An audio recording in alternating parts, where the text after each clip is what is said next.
Hi, this is Trepacer, and welcome to Trepacer Saturday Horror Reviews. Episode, I think it's 4? Is it 4 for me? No, episode 5, excuse me. Episode 5. Okay, and I went to the my Universal Monster Coffin edition that I had to pick out a horror movie, and I decided to pick on Phantom of the Opera, the 1943 version, which, there's the Phantom there. You can see him there. It's Claude Rains. Right there. You can see him up there. You can see him real good. I think there's a shot of him. Let me see. In this edition that you can see him with Christine. Right there. To put it closer there. There you go. There's him with Christine, Claude Rains, Suzanne Foster. There he is, the Phantom, right there. It's the 1943 version, which was filmed in color, of course. Oh, hold on, let me put this back. Okay. Put this down. Now, Claude Rains is one of my favorite actors of all time. You know, he did, of course, The Invisible Man and a lot of other movies, and I just absolutely love Claude Rains is just a fantastic actor. Anyway, this version, like I said, came out in 1943, and this is like 92 minutes, and it's filmed in color. Starring Nelson Eddy, who plays Antola Garon, is another singer, and the company, Suzanne Foster is Christine Dubois, and then Claude Rains is Enrique Claudin, the Phantom. Then you have Edgar Barrier as Raoul Dubois, and a bunch of other characters, but most people know the basic story of the Phantom of the Opera. And this one, they kind of changed it around a little bit. And then in this one, you have, the orchestra pit violinist Claudin, played by Claude Rains, who's hopelessly in love with soprano Christine Dubois. And what he does is he basically sells all his money to secretly play for her lessons to improve her singing and stuff. And he pays to the point where he's practically broke. And of course.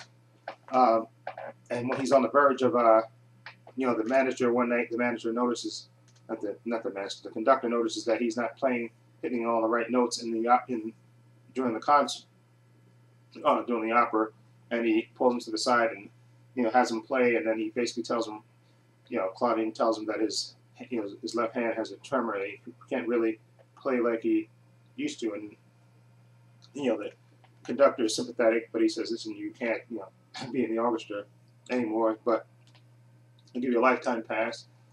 And of course, then he goes back to his rather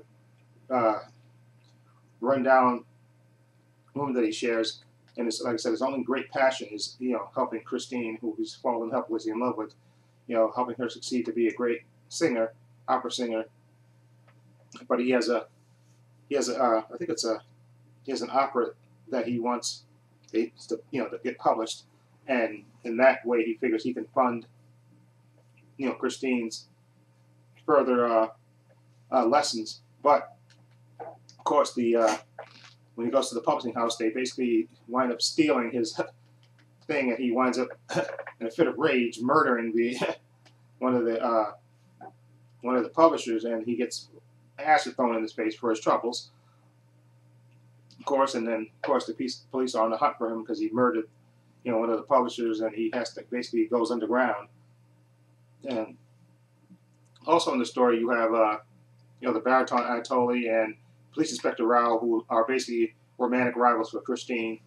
Okay, and this movie has a lot more comedic elements. They kind of play up the comedic elements a little bit.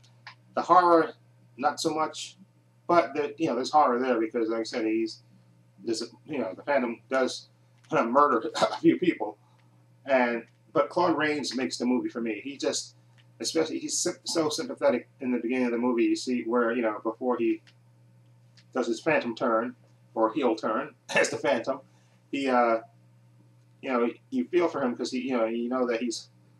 There's a great scene where he goes to see the conductor, but he passes Christine in the hallway, and he basically tells her that he's a great admirer of hers, and he even to the point where he actually, he calls him Mr. Bra. He doesn't at first, because he's, he's being respectful, and then he, slip the moment he kind of lets his guard down for a minute and calls her Christine, which he catches himself and immediately apologizes for.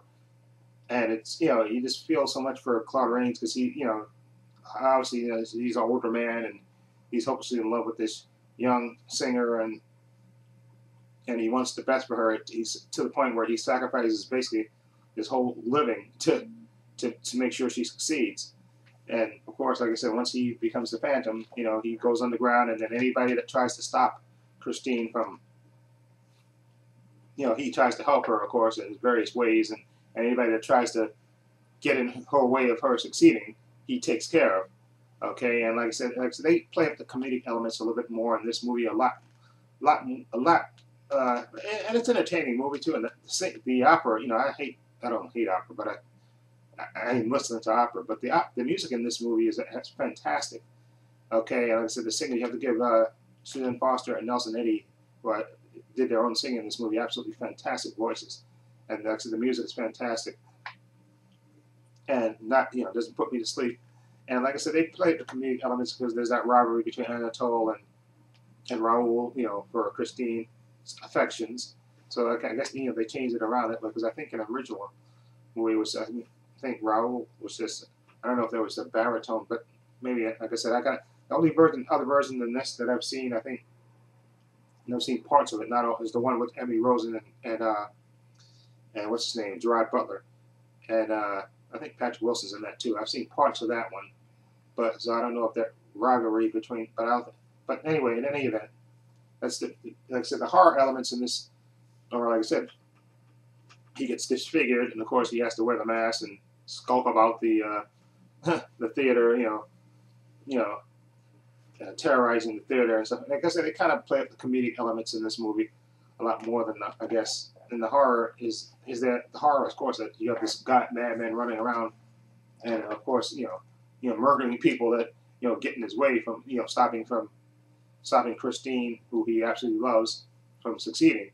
And like I said, it's 92 minutes. Like I said, they play the the comedic elements in it, but I still found it entertaining, and I'm gonna give Phantom of the Opera, this version of it, at least. I'm gonna give this version of it. I'm going to give it a 7. Yeah, I'm going to give it a 7. Mostly because Claude Rains' performance, I thought it was just really good. And maybe if they'd added a little bit more, if they toned down a little bit of the humor and played up more of the comedic elements, like maybe made the movie a little bit longer, then I'd have probably give it more than that. But Claude Rains, to see it alone for the music's fantastic, and the comedic elements are not that bad. Like I said, that rivalry between the inspector and the baritone singer is pretty funny. Okay, with them vying for Christine's affections, but Claude Rains makes the movie because you feel for his character so much in the beginning of the movie, where he just he's basically he's a humble guy. He's like I said, he's in love with this girl, and he's trying to help her succeed, anonymously, by, basically the point where he's going broke because he's spending all his money on getting her lessons and stuff, and you really feel for him when he gets the acid thrown in his face, and then it's just kind of tragic all the way around. So anyway, the Phantom of the Opera is a tragic story anyway. Okay, so this version I think is pretty good. Like I said, I'm gonna get the version with Emma Rosen and Gerard Butler and Patrick Wilson. That's the version, like I said, that I saw on HBO, I think, one time, like part of it. So I want to get that version. I'm going to get that version of it. Anyway, let me know what you think. If you've seen this 1943 version on the Phantom of the Opera, let me know what you think. Feel free to leave comments down below. And this is Trepacer for the Horoscope 101 channel. And for Trepacer Saturday Horror Reviews, edition 5, volume 5, I believe. Feel free to leave comments. And this is Trepacer saying so long and take care.